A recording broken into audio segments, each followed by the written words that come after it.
Good afternoon, everyone. This morning, Izumi Nakamitsu, the head of our Office for Disarmament Affairs, delivered remarks on behalf of the Secretary General at the fourth conference to review the implementation of the Program of Action on Small Arms and Light Weapons. In the remarks, the Secretary General said the conference arrives at a difficult and dangerous moment for humanity with global military expenditures on the rise. He added there's nothing small or light about the damage these weapons cause. The new Agenda for Peace recognizes the vital importance of small arms control in preventing conflict and sustaining peace, and makes a number of recommendations to strengthen national, regional, and global arms control efforts on both the supply and demand side. This fourth review conference is a critical opportunity to ensure that these instruments continue to adapt to changing circumstances. The Secretary General calls for bold and action-oriented recommendations that can strengthen this framework, particularly around new and emerging technologies, weapons diversion, gender, and international cooperation and assistance. And tomorrow at 9 a.m., there will be a briefing here by Undersecretary General Nakamitsu, along with Ambassador Maritza Chan Valverde, President-designate of RevCon 4, and Ivor Fung, Chief of the Conventional Arms Branch in the UN Office for Disarmament Affairs, and they will brief you on the fourth review conference that is underway. Turning to the situation in Gaza, the Office for the Coordination of Humanitarian Affairs says that displaced families continue to face dire conditions and significant challenges in accessing basic services. Additionally, according to recent assessments led by OCHA and humanitarian partners on the 7th of June, critically low access to water was reported as a key concern. The World Health Organization says that it remains concerned about the escalating health crisis in the occupied Palestinian territory, including the West Bank, where attacks on health infrastructure and increased restrictions on movement are obstructing access to healthcare. As of the 20th of May, WHO has documented 480 attacks on healthcare in the West Bank since the 7th of October 2023. These include attacks on health infrastructure and ambulances, detention of health workers and patients, obstruction of their access to health facilities, use of force on health workers, and militarized searches of ambulances and staff. Meanwhile, also in the West Bank, the closure of checkpoints, arbitrary obstructions, and detentions of health workers, rising insecurity, as well as the siege and closure of entire towns and communities, has made movement within the West Bank increasingly restricted, impeding access to health facilities. And a preliminary assessment released by the UN Environment Program finds that the environmental impacts of the war in Gaza are unprecedented, exposing the community to rapidly growing soil, water, and air pollution, and risks of irreversible damage to its natural ecosystems. UNEP reiterates the call for an immediate ceasefire to protect lives and eventually help mitigate the conflict's environmental impacts. The authors find that resolving immediate and chronic environmental challenges in Gaza is key for its people's health and must be integrated into recovery and reconstruction plans.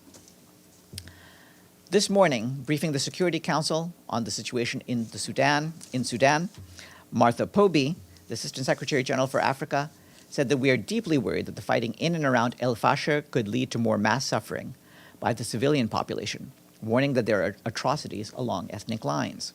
She stressed that a ceasefire in El Fasher is needed now to prevent further atrocities, protect critical infrastructure, and alleviate civilian suffering, adding that it could and should also pave the way for a broader scale cessation of hostilities. Also briefing Council members, Edem Osornu, the Director of Operations and Advocacy in the Office for the Coordination of Humanitarian Affairs, said that 14 months of conflict have created a nightmare for civilians in Sudan, with the people of El Fasher at the epicenter today. Amid unrelenting violence and suffering, she warned, the lives of 800,000 people hang in the balance.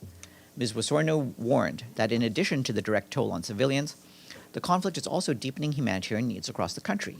She said that almost 5 million people face emergency levels of food insecurity, and over 2 million people in 41 hunger hotspots are at high risk of slipping into catastrophic hunger in the coming weeks. Women report having to watch their children starve because they cannot feed them. Both remarks have been shared with you. Our peacekeeping colleagues in the Democratic Republic of the Congo report that over the weekend, suspected members of a Mai Mai armed group attacked a UN patrol dispatched near Butembo in the North Kivu province, leaving one peacekeeper wounded. The injured peacekeeper was evacuated to Goma for medical treatment and is reportedly in stable condition. The patrol was dispatched in response to recent attacks on civilians by allied democratic forces late last week, in which at least 42 civilians were killed. Meanwhile, in response to recent clashes between the M23 and the Congolese armed forces in Kanyabayongo, also in North Kivu, MONUSCO is continuing joint patrols with the Congolese armed forces to protect the population. These patrols are contributing to restoring a sense of safety, encouraging a small number of residents to cautiously return to the area.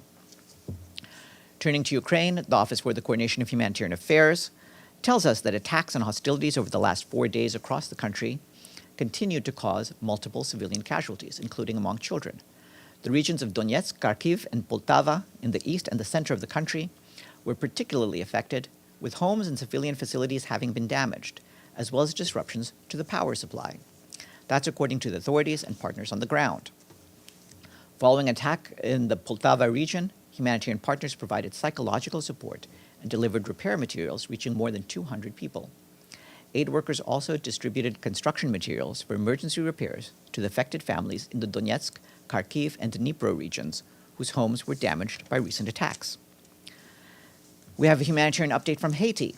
Yesterday, 2 cargo flights organized through the World Food Program landed in the capital, Port-au-Prince, carrying 55 tons of medicine, shelter, and hygiene materials. These supplies will be used to assist displaced people and to prepare for the hurricane season. WFP's School Meals Program has now distributed some 30 million meals across the country since the start of the current school year. Of these, nearly 17 million meals have been provided through its program that supports local farmers. As we previously said, the education sector has been severely impacted by the recent violence, with more than 200,000 children and 4,000 teachers affected in the West and Artibonite departments.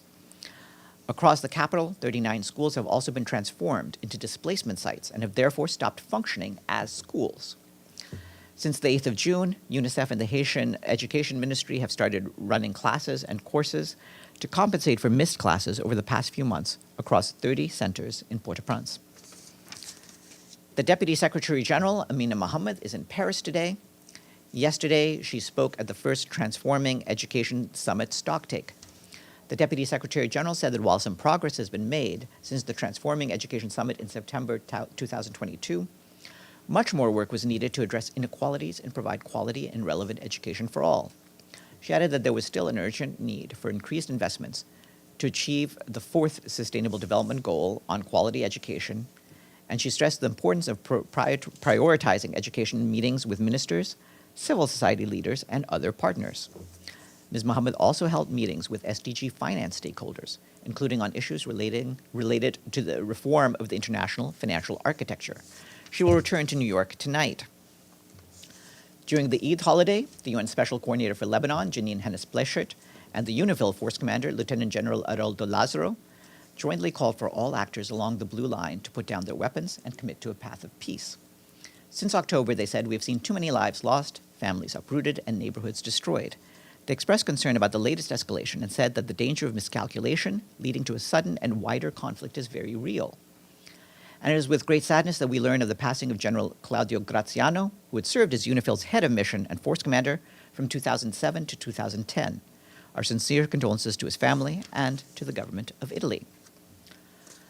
The World Food Program is ramping up its food and nutrition assistance program in West and Central Africa, targeting 7.3 million people during the ongoing June to August lean season. The program supports national government's lean season response plans in Burkina Faso, Cameroon, the Central African Republic, Chad, Mali, Mauritania, Niger, and Nigeria. WFP says the number of people targeted as part of the program could expand to 12 million people if adequate funding allows. But they say dwindling resources available for humanitarian operations means that despite near record level needs, WFP has been forced to assist fewer people than originally planned. Nearly 55 million people in the region are projected to face acute hunger between now and August. That is 4 times more than 5 years ago. Malnutrition has also reached very high levels, with an estimated 17 million children under 5 acutely malnourished. You can find more information online. Earlier today in Geneva, the UN High Commissioner for Human Rights, Volker Turk, opened the 56th session of the Human Rights Council. Presenting his global update, the High Commissioner voiced his dismay at the extent to which warring parties have pushed beyond the boundaries of what is acceptable and legal on many fronts, trampling human rights at their core. We urgently need to find our way back to peace, in line with the UN Charter and international law, Mr. Turk stressed. Later in the day, he also presented his update on the human rights situation in Myanmar. Both statements are online. We have an update from the Development Coordination Office. The Secretary General has appointed new resident coordinators to Georgia and the Gambia, followed by the respective host governments' approval. Didier Trebuch from France started his new function over the weekend as the United Nations resident coordinator in Georgia. He brings more than 24 years of experience in sustainable development, climate change, social cohesion, crisis prevention, and humanitarian action with the United Nations and international organizations. He previously served as the UN resident coordinator for Barbados and the Eastern Caribbean states, covering 10 countries and territories. Carl Friedrich Boll of Haiti is now the resident coordinator in the Gambia. He brings 20 years of extensive experience in development and humanitarian work, having held leadership roles within NGOs across Africa and Latin America. Before joining the UN, he was the resident representative for Plan International in Burkina Faso and Benin. He also served as country director for CARE in Haiti. Their full bios are online. Ahead of World Refugee Day this Thursday, the UN Refugee Agency would like to invite you to 2 exhibits at the UN which highlight the skills and talents that refugees bring to the communities that welcome them. The first is an art exhibit entitled Interwoven, Refugee Murals Across Borders, which is at the UN Visitors Lobby as of today through the end of July. This exhibition presents a collection of murals created through a collaborative process traveling from different locations in refugee camps, where refugees and host communities contributed to their creation. The second exhibit is the Made 51 exhibit, which showcases refugee craftsmanship from home decor to accessories and jewelry. You can go see it by the curved wall in the UN Conference Building, and that will be there until Thursday. And staying on the same topic, UNHCR today announced the appointment of the British actor Theo James as its new Global Goodwill Ambassador. Mr. James is a producer and star of dramas like The Gentleman and The White Lotus, and he has been supporting the work of UNHCR since 2016. He has traveled to meet asylum seekers and refugees in Greece, France, and Jordan, and has helped raise awareness of the importance of securing access to mental health services for refugees, and we wish him the best of luck. Today is the International Day for Countering Hate Speech. In a message, the Secretary General notes that hate speech is a marker of discrimination, abuse, violence, conflict, and even crimes against humanity. And we have seen this play out from Nazi Germany to Rwanda, Bosnia, and beyond. He stressed that there's no acceptable level of hate speech. We must all work to eradicate it completely. And today is also Sustainable Gastronomy Day. And last, the Secretary General was saddened to learn of the death of Behrouz Sadri, who served as a valued United Nations senior leader for decades. Mr. Sadri was the Secretary General's deputy special representative in 5 peacekeeping missions from the 1980s through the early 2000s, including the Democratic Republic of the Congo, Sierra Leone, Angola, Mozambique, and Cambodia. For more than 4 decades, he was a trusted colleague and crucial part of UN peacekeeping operations, both at UN headquarters and in the field, and we extend our condolences to his family.